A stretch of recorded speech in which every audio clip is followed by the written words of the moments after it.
அடுத்ததா நம்ம ஆளுங்க அடிக்கடி கேட்கிற இன்னொரு முக்கியமான கேள்வி அல்லது வைக்கிற விமர்சனம் ஒன்று இருக்கு. மத்த மதத்துக்காரங்க எல்லாம் ஸ்பீக்கரை சத்தமா வைக்கலையா, அதனால நாங்களும் எங்க மதத்தை பரப்ப அப்படித்தான் செய்வோம் அப்படின்னு சொல்லி சிலர் தாங்க செய்யற தப்ப நியாயப்படுத்துறாங்க. ஆனா கொஞ்சம் நிதானமா யோசிச்சு பாருங்க. நாம முகமது நபி அவர்களை தானே முழுமையான முன்மாதிரியா ஏத்துக்கிட்டு இருக்கோம். அவங்களத்தானே அகிலத்துக்கே வழிகாட்டின்னு போட்டிருக்கிறோம். அப்படின்னா நாம தான் மற்றவங்களுக்கு நல்ல வழியில முன்னுதாரணமா இருக்கணும்.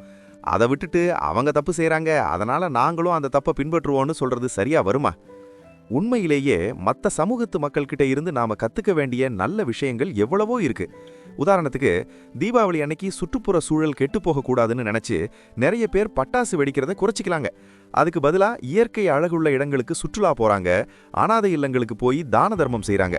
எவ்வளவு நல்ல மாற்றம் பாத்தீங்களா? அதே மாதிரி எத்தனையோ சர்ச்சில், அதாவது தேவாலயங்கள்ல வெளியில சத்தமே வராம பொதுமக்களுக்கு எந்த தொந்தரவும் இல்லாம எவ்வளவு அமைதியா வழிபாடு நடத்துறாங்க. சட்டத்தை மதிக்கணுங்கிற விழிப்புணர்வை ஏற்படுத்துறாங்க. இதையெல்லாம் நாம பாக்குறோம்ல. உண்மையை சொல்லப்போனா இந்த அமைதியையும் சமாதானத்தையும் தான் நபிகள் நாயகம் மூலமா குர்ஆன்ல நமக்கு கத்துக் கொடுக்கப்படுது. நாம மத்தவங்களை பார்த்து எதையாவது பின்பற்றணும்னா இந்த மாதிரி நல்ல விஷயங்களை தான் பின்பற்றணும். அப்படி செஞ்சாதான் இந்த சமூகமே சீர்படும். நன்மை செய்யறதுல யாரு முந்துறதுங்கிற ஒரு ஆரோக்கியமான போட்டியும் உருவாகும். இதையெல்லாம் விட்டுட்டு சமூகத்தோட அமைதியை குலைக்கிற தப்பான காரியங்களை பார்த்துட்டு அவங்க சத்தம் போடுறாங்க, அதனால நாங்களும் அடம்பிடிச்சு சத்தம் போடுவோம்னு சொல்றது நிச்சயம் மிகப்பெரிய அறியாமைங்கிறத நாம புரிஞ்சுக்கணும்.